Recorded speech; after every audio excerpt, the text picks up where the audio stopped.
আমার দলের কেউ যদি কোনো অপরাধ করে থাকে, কোনো অন্যায় করে থাকে, তাহলে তাকে আইনের হাতে তুলে দিব, আমরা দলীয়ভাবে ব্যবস্থা নেব।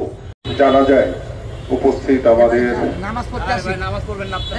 সকল জাতীয় পর্যায়ের নেতৃবৃন্দ, যুব দলের কেন্দ্রীয় পর্যায়ের নেতৃবৃন্দ রয়েছেন এবং উপস্থিত মুসলিম ইকরাম, আসসালামু আলাইকুম ওয়া রাহমাতুল্লাহ।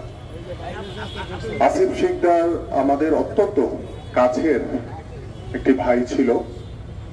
গত 28শে অক্টোবর যখন 2রা নভেম্বর আমরা কাশিমপুর জেলে ছিলাম, তখন ওই আসিফ আমাদের সাথে জেল খেটেছিল এবং দলের জন্য একজন বলতো, আমাকে চাচু বলে ডাকতো।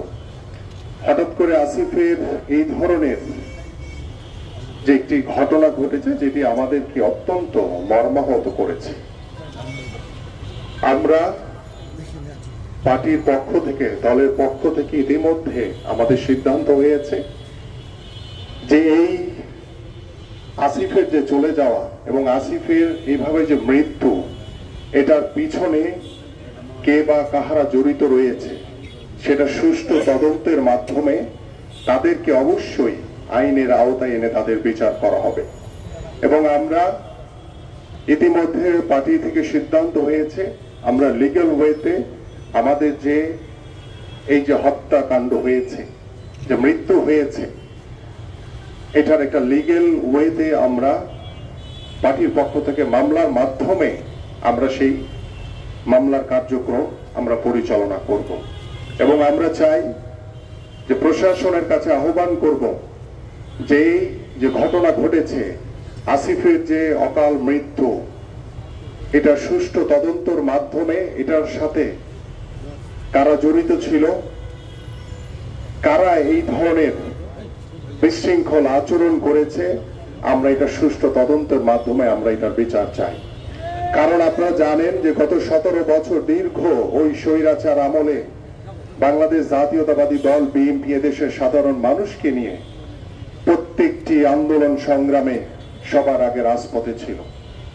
আমরা আমাদের অনেক ভাইদেরকে গুম করা হয়েছে, হত্যা করা হয়েছে, কিন্তু 5ই আগস্টের পরে বাংলাদেশ জাতীয়তাবাদী দল বিএনপির ভারপ্রাপ্ত চেয়ারম্যান জনাব তারেক রহমান আমাদেরকে যে নির্দেশনা দিয়েছেন, যে কঠোরভাবে আমাদেরকে তিনি আদেশ করেছেন যে বাংলাদেশ জাতীয়তাবাদী দল সবসময় জনগণের পক্ষে কথা বলবে, জনগণের ন্যায়ের সাথে থেকে, জনগণকে পাশে রেখে, জনগণের পাশে থেকে আমরা সকল কার্যক্রম করব।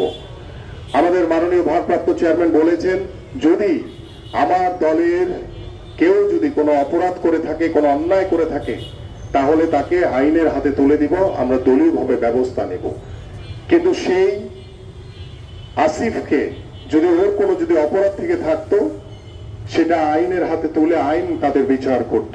কিন্তু নিজের হাতে আইন তুলে নিয়ে এভাবে এই মৃত্যুকে আমরা কখনই মেনে নিতে পারি না। তাই আমরা আশা করব আজকে যারা এখানে উপস্থিত হয়েছে, আমাদের পার্টির হাইকমান্ডের সাথে কথা হয়েছে, আমাদের মুন্না ভাইয়ের কথা হয়েছে, নয়ন ভাইয়ের কথা হয়েছে, আমরা এর সুষ্ঠু তদন্তের মাধ্যমে আমরা আসিফ শিকদারের মৃত্যুর বিচার চাই। এবং আমরা আজকে যারা এখানে উপস্থিত হয়েছেন সকলের কাছে আমি আহ্বান করব যে আসিফ শিকদারের জন্য দোয়া করবেন। আসিফ শিকদারের পাশে বিএনপি, যুবদল থেকে শুরু করে আমরা সকলেই আসিফের পরিবারের পাশে রয়েছি, থাকবো ইনশাআল্লাহ। এবং আসিফকে যাতে আল্লাহ পাক জান্নাতে উচ্চ মাকাম দান করে, আপনারা সকলেই আসিফের জন্য দোয়া করবেন। সবাইকে ধন্যবাদ। আসসালামু আলাইকুম।